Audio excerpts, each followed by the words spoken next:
ஆஹா கல்யாணம் சீரியலோட upcoming episode என்னன்னு பார்க்கலாம். பிரபாவோட கல்யாணத்தை நிப்பாட்டுறதுக்காக சித்ராதேவி திட்டம் போட்ட மாதிரியே தப்பா புரிஞ்சுக்கிட்டு மாப்பிள்ளை மேலதான் தப்பு இருக்குன்னு சொல்லி இங்க சூர்யா பேச உடனே கல்யாணத்தையே நிப்பாட்டிடுறாங்க மாப்பிள்ளையோட அம்மா. அது மட்டும் இல்லாமல் பிரபாவை நிற்க வச்சு கேள்வி கேட்டு அவமானப்படுத்துகிறாங்க.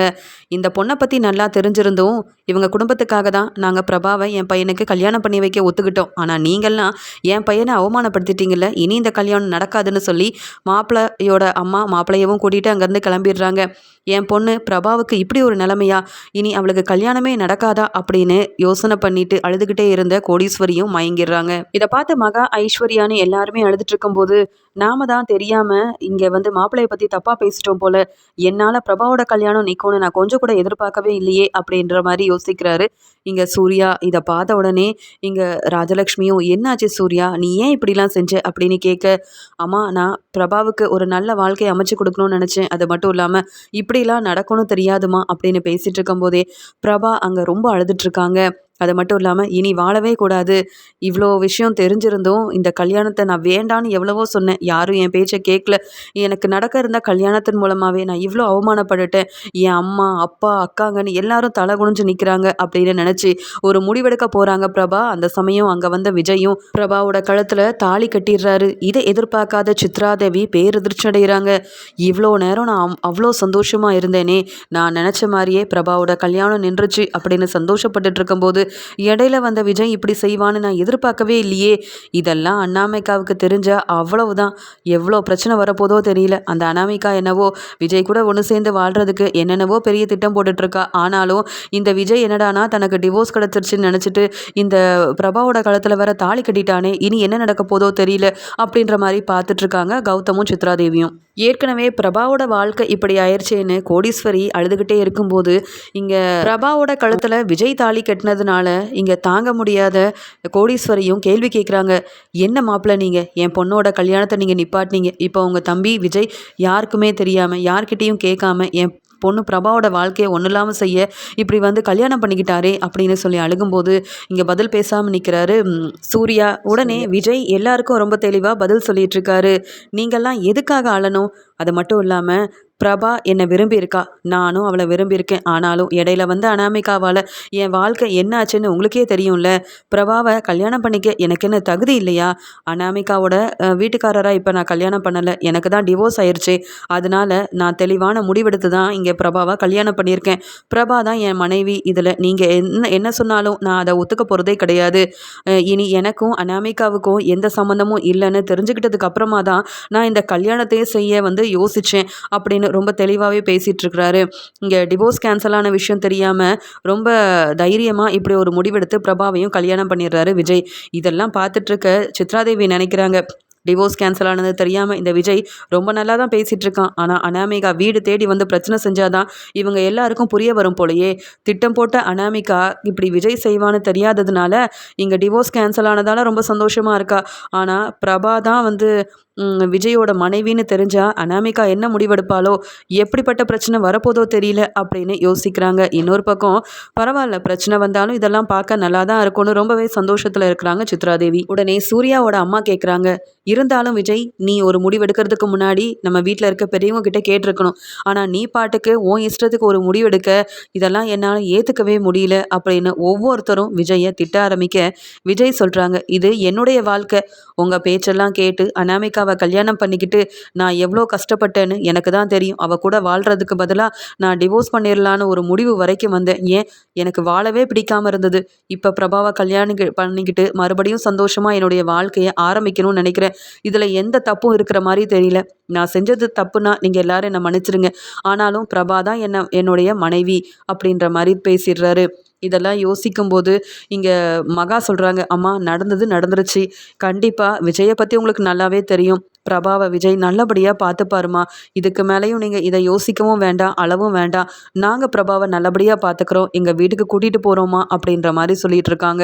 பிரபாவை கூட்டிகிட்டு இங்கே விஜயும் ரொம்பவே சந்தோஷமாக இங்கே சூர்யாவோட வீட்டுக்கு வராங்க.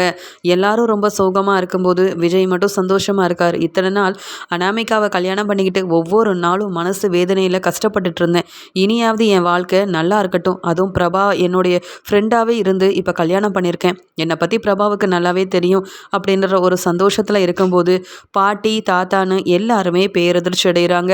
அது மட்டும் இல்லாமல் இங்கே சித்ராதேவி எல்லாரும் வீட்டுக்கு வந்ததுக்கப்புறமா அனாமிகா சித்ராதேவிக்கு ஃபோன் பண்ணி ரொம்ப சிரிக்கிறாங்க. என்ன நாம் நினச்ச மாதிரியே அந்த பிரபாவோட கல்யாணம் நின்றுச்சா?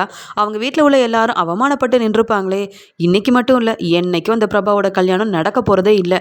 அது மட்டும் இல்லாமல் டிவோர்ஸ் கேன்சல் ஆனதால் நான் தான் விஜயோட மனைவியாக மறுபடியும் அந்த வீட்டுக்கு வரப்போகிறேன். விஜய் என்னை பார்த்து பேரதிர்ச்சி அடையிற போகிறாரு. பதில் பேச முடியாமல் நிற்க போகிறாரு. என்னை டிவோர்ஸ் பண்ணிடலான்னு நினச்ச விஜய்க்கு நான் சரியான பதில் கொடுக்க போகிறேன் அப்படின்ற மாதிரி சந்தோஷமாக அனாமிகா பேச உடனே இங்கே சித்ராதேவியும் நடந்த எல்லாத்தையுமே சொல்ல முயற்சி செய்கிறாங்க. இல்லை அனாமிகா, இங்கே கல்யாணம் நின்னதுனவோ உண்மைதான், ஆனால் என்ன நடந்துச்சு தெரியுமா அப்படின்னு கேட்குறாங்க. என்ன நடந்தா என்ன?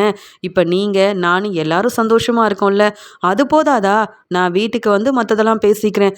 அந்த விஜய் என்னை எப்படி டிவோர்ஸ் பண்ணி அவமானப்படுத்தலாம்னு நினச்சாரோ அதே மாதிரி நானும் இன்னைக்கு எல்லாரையும் அவமானப்படுத்த போகிறேன் அப்படின்னு சொல்லிட்டு இங்கே சித்ராதேவி சொல்ல வரதை புரிஞ்சிக்காம என்ன ஏதுன்னு கூட கேட்காம ரொம்பவே சந்தோஷமாக ஃபோனை வச்சிடுறாங்க அனாமிகா. அது மட்டும் இல்லாமல் அனாமிகா மறுபடியும் விஜய் கிட்ட பேசுறதுக்காக இங்கே சூர்யாவோட வீட்டுக்கு கிளம்பி வராங்க. அந்த சமயம் விஜய் அங்கே நின்றுட்டு இருக்கும்போது வீட்டில் உள்ள எல்லாரும் விஜயை கேள்வி கேட்டுட்ருக்க அனாமிகா வரதை பார்த்த உடனே விஜய்க்கு அவ்வளோ கோவம் வருது. ஆமாம், இவ எதுக்கு இந்த வீட்டுக்கு வரா? எனக்கும் அவளுக்கும் எந்த சம்மந்தமும் இல்லைன்னு டிவோர்ஸ் கிடச்சதுக்கு அப்புறமா அனாமிகா எதுக்கு இந்த வீட்டுக்கு வரணும் அப்படின்னு கேட்க இங்கே கை தட்டிக்கிட்டே உள்ளே வந்த அனாமிகாவும் நல்லா தான் பேசுகிறீங்க விஜய், ஆனால் டிவோர்ஸ் கிடைக்கல, டிவோர்ஸ் கேன்சல் ஆயிடுச்சு. இதெல்லாம் தெரியாமல் இப்படி பேசுனா நம்ம 2 பேத்துக்கும் எந்த சம்மந்தமே இல்லைன்னு ஆயிருமா? நான் உங்கள் கூட தான் ஒன்று சேர்ந்து வாழ போகிறேன், அதுக்காக தான் வீடு தேடி வந்திருக்கேன் அப்படின்னு சொல்லும்போதே அங்கே பிரபா வந்து விஜய் கூட நிற்கிறாங்க. பிரபாவை பார்த்த உடனே பேரதிர்ச்சி அடைகிறாங்க அனாமிகா. என்ன நடந்திருக்குன்னு தெரியல, இந்த பிரபா எதுக்கு இங்கே வந்திருக்கா? இவ கல்யாணத்தையே நாம் வந்து நிப்பாட்டினோம், ஆனால் இவளுக்கு இங்கே என்ன வேலை அப்படின்னு யோசிக்கும்போது விஜய் சொல்கிறாரு, இனி உனக்கும் எனக்கும் எந்த சம்மந்தமும் இல்லைன்னு ஆனதுக்கப்புறமா பிரபா தான் என் மனைவி, நான் தான் பிரபாவை கல்யாணம் பண்ணியிருக்கேன். பிரபாவோட கல்யாணம் நின்றுக்குன்னு நீ ரொம்ப சந்தோஷமாக இருந்திருப்பியே. அது மட்டும் இல்லாமல் நமக்கு டிவோர்ஸ் நடந்தாலும் சரி நடக்கலனாலும் பரவாயில்ல, உன்னை நான் மனைவியாக என்றைக்கும் ஏற்றுக்க போகிறதும் இல்லை, உன் கூட ஒன்று சேர்ந்து வாழ போகிறதும் இல்லை. உன்னை கல்யாணம் பண்ணிக்கிட்டு நான் அனுபவித்த வரைக்கும் போதும். இனி என் மனைவினா அது பிரபா மட்டும்தான். உன்னால் என்ன முடியுமோ அதை செஞ்சுக்கோ. என் வாழ்க்கையில் இனி நீ தலையிடாத. என்னை பார்க்கறதுக்காகவும் என் கூட ஒன்று சேர்ந்து வாழ்கிறதுக்காகவும் இந்த வீட்டு பக்கம் வரக்கூட உனக்கு எந்த தகுதியும் இல்லை, உரிமையும் இல்லை. முதல்ல வீட்டை விட்டு வெளியில் கிளம்பு அப்படின்னு சொல்கிறாரு விஜய். இதெல்லாம் கேட்டுட்டு இருந்த அனாமிகா என்ன செய்யனே தெரியாமல், என்ன சொல்கிறீங்க? அதான் டிவோர்ஸ் கேன்சல் ஆனதுக்கப்புறமா எப்படி நீங்கள் வந்து இவளை கல்யாணம் பண்ண முடியும்? நான் தான் உங்கள் முதல் மனைவி, எனக்கு தான் எல்லா உரிமையும் இருக்குது தெரியும்ல அப்படின்னு சொல்ல, கல்யாணம் ஆனால் மட்டும் நீ என் மனைவி ஆயிடுவியா? என்னை பற்றி புரிஞ்சுக்காம என் மேலே பாசமே இல்லாமல் ஒவ்வொரு நாளும் உன்னை ஏன் கல்யாணம் பண்ணிக்கிட்டேன்னு நினைக்கிற அளவுக்கு நீ செஞ்சதுக்கப்புறமா நீ என்னை கல்யாணமே பண்ணினாலும் நான் மனசளவில் உன்னை விட்டு பிரிஞ்சு தான் இருக்கேன். அதனால் நான் இப்படி ஒரு முடிவெடுத்ததில் எந்த தப்பும் இல்லை. வேணும்னா கம்ப்ளைண்ட் கொடு, எல்லாத்தையும் எப்படி சமாளிக்கணும்னு எனக்கு தெரியும். டிவோர்ஸ் கேன்சல் ஆனாலும் சரி கேன்சல் ஆகலைனாலும் சரி என்னோட மனைவினா அது பிரபா மட்டும்தான், அவளை மட்டும்தான் நான் இப்போ வரைக்கும் நினச்சிட்ருக்கேன். உன்னை கல்யாணம் பண்ணது பெரிய தப்புன்னு புரிஞ்சிக்க போய் தானே உன்னை பிரியணுன்ற ஒரு முடிவே எடுத்தேன். அதனால் நீ வீடு தேடி வந்து பேசினாலும் எந்த ஒரு பிரயோஜனமும் கிடையாது. உன்னை நான் மனைவியாக ஏற்றுக்க போகிறதும் இல்லை. அதான் உனக்கு தெரிஞ்சிருச்சே எனக்கு பிரபா கூட கல்யாணம் ஆயிடுச்சுன்னு. இனியும் இங்கே நின்று பேசி ஒரு பிரயோஜனமும் இல்லைன்னு தெரிஞ்சுக்கிட்டு பேசாமல் கிளம்புற வழியை பாருன்னு சொல்ல, அது எப்படி முடியும்? அங்கே கோர்ட்லேருந்தே உங்களுக்கு நோட்டீஸ் அனுப்புனதுக்கு அப்புறமாவும் நீங்கள் என்னை பற்றி யோசிக்காமல் முதல் மனைவி நான் இருக்கும்போதே நீங்கள் 2வது கல்யாணம் பண்ணியிருக்கீங்கன்னு உங்கள் மேலே நானே கம்ப்ளைண்ட் கொடுத்து உங்கள் 2 பேர்த்தையும் பிரிக்க ரொம்ப நேரம் ஆகாது அப்படின்னு சொல்ல ஐஸ்வர்யா சொல்கிறாங்க. உன்னால் முடிஞ்சதை செஞ்சுக்கோன்னு விஜயே சொன்னதுக்கப்புறமா இன்னும் எதுக்காக தேவையில்லாமல் பேசிகிட்ருக்க?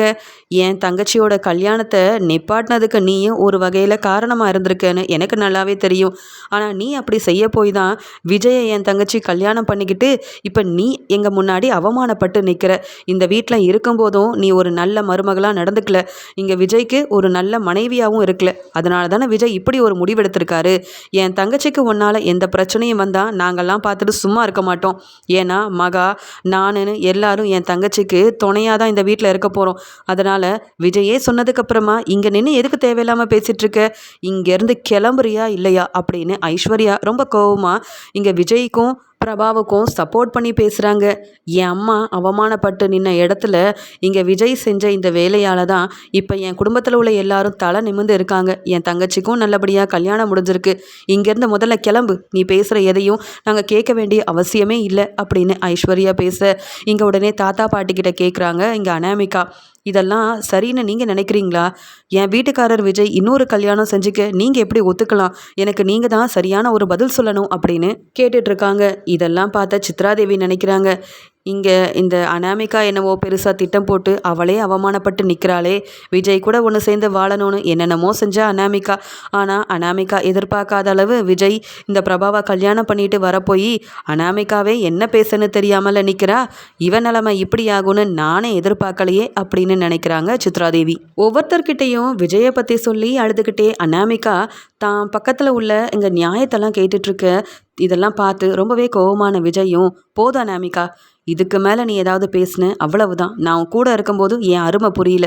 எப்போ பார்த்தாலும் அவமானப்படுத்தி ஏண்டா உன்னை கல்யாணம் பண்ணோமோ அப்படின்ற எண்ணத்தை வர வச்சுட்டு இனியும் நான் நிம்மதியாக இங்கே பிரபா கூட வாழணும்னு ஆசைப்பட்றேன். இந்த வீட்டுக்கு வர உனக்கு எந்த தகுதியும் இல்லை.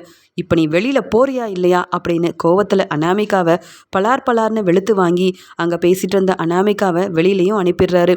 அவமானப்பட்ட அனாமிகா, இந்த விஜய் என்னை விட்டுட்டு இப்படி பிரபாவை கல்யாணம் பண்ணது மட்டும் இல்லாமல் என்னை வீட்டுக்குள்ளேயே வரவிடாமல் இப்படி வெளியில் போக சொல்லி அவமானப்படுத்துவாருன்னு நான் நினைக்கவே இல்லையே. என் வாழ்க்கை இந்த நிலைமைக்கு அதுவும் விஜயால் வரும்னு கொஞ்சம் கூட எதிர்பார்க்கல அப்படின்னு சொல்லி அங்கேருந்து அழுதுகிட்டே, எப்படி இந்த விஜய் ஆசைப்பட்ட மாதிரியே பிரபா கூட ரொம்பவே சந்தோஷமாக இந்த வீட்டில் வாழ்ந்துடுறாருன்னு நானும் பார்க்க தானே போகிறேன். என்னை ஏமாற்றி இன்னொரு கல்யாணம் பண்ண விஜயை நான் சும்மா விட மாட்டேன்னு கோவத்தில் அங்கேருந்து கிளம்புறாங்க அனாமிகா.